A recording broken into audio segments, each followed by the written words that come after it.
every burnout symptom you should be aware of.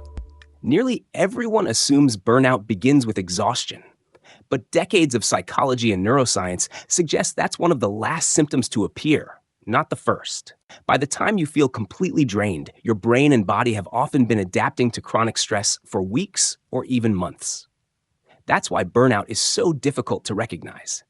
It doesn't usually arrive as a dramatic collapse. It arrives quietly, one small change at a time. A little less motivation, a little more irritation, a little less joy. Until one day, the person you've become feels unfamiliar.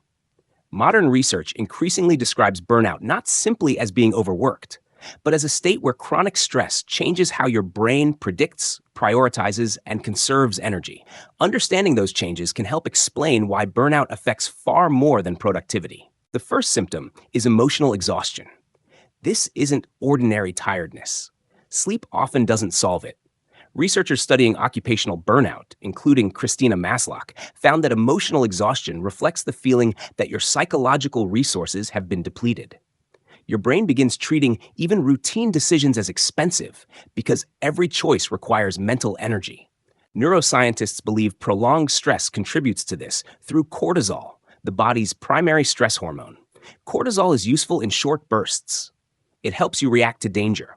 But when stress remains constant, elevated cortisol can interfere with brain regions involved in attention, memory, and emotional regulation, particularly the prefrontal cortex and the hippocampus. That's why people experiencing burnout often say they feel tired before the day even begins. The second symptom is cynicism. This surprises many people. Burnout doesn't just reduce energy, it changes perception. You may become emotionally detached from work, relationships, or responsibilities that once felt meaningful. Conversations feel like obligations. Other people become frustrating. Even achievements stop feeling rewarding. Psychologists call this depersonalization or emotional distancing. It's believed to be a protective response. Rather than processing constant emotional demands, your brain begins reducing emotional investment altogether. It isn't necessarily a personality change. It's often an adaptation to prolonged overload. The third symptom is declining concentration. You've probably noticed days when reading the same paragraph 3 times still doesn't help. That's not laziness. Chronic stress shifts attention toward immediate survival rather than long-term thinking. The prefrontal cortex, responsible for planning, focus, and decision-making, becomes less efficient when constantly exposed to stress hormones. Meanwhile, your brain becomes more sensitive to distractions because it's scanning for potential threats.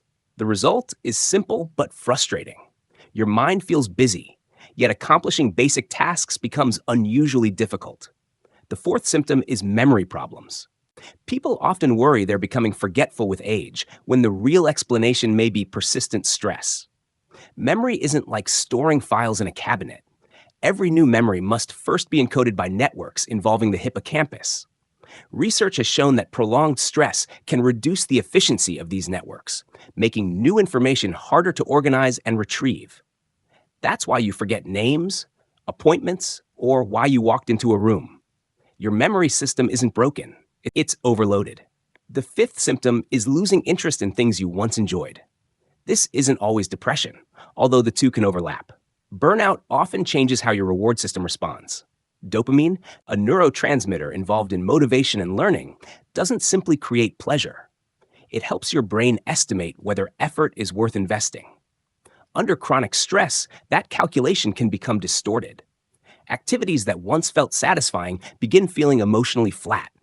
Your favorite hobby suddenly feels like another task. The sixth symptom appears in your body before your thoughts. Frequent headaches, digestive problems, muscle tension, poor sleep. Stress isn't only psychological, it's biological. The autonomic nervous system controls automatic functions like heart rate, breathing, and digestion. Chronic activation of its stress response leaves less opportunity for the restorative processes associated with the parasympathetic nervous system, sometimes called the body's rest and digest mode. Your body may be asking for recovery long before your mind recognizes the problem. The seventh symptom is emotional volatility. Small inconveniences suddenly feel enormous. A minor email creates anxiety. A short delay triggers frustration. Research by neuroscientist Robert Sapolsky has shown that chronic stress can increase the influence of brain regions involved in detecting threats while reducing the regulatory influence of the prefrontal cortex. In everyday language, your emotional accelerator becomes more sensitive while your emotional brakes become less effective. Nothing around you necessarily became worse. Your brain simply changed how it evaluates the world. The eighth symptom is decision fatigue. Every decision requires energy. What should you eat? Which email comes first? Should you exercise today? Behavioral scientist Daniel Kahneman demonstrated that mental effort is a limited resource. When your brain spends all day managing stress, fewer cognitive resources remain for deliberate thinking. Even simple choices begin feeling exhausting. That's why burnout often leads people to procrastinate, not because they don't care, but because decision-making itself has become mentally expensive. Perhaps the most overlooked symptom is losing your sense of accomplishment. You complete tasks. People praise your work. Nothing feels different. Researchers consider reduced personal accomplishment one of burnout's defining characteristics. Your brain gradually stops updating its internal sense of progress. Achievements produce less satisfaction because the nervous system is focused on surviving demands rather than recognizing success. Here's the deeper insight.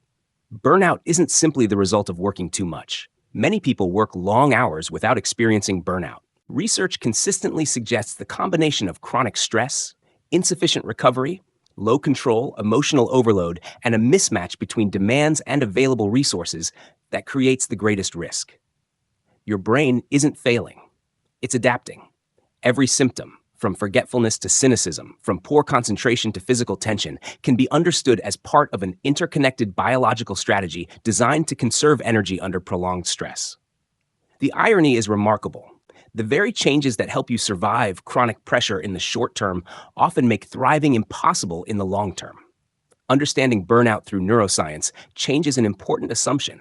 Instead of asking why you're suddenly less capable, the better question becomes this: what has your brain been trying to protect you from all along?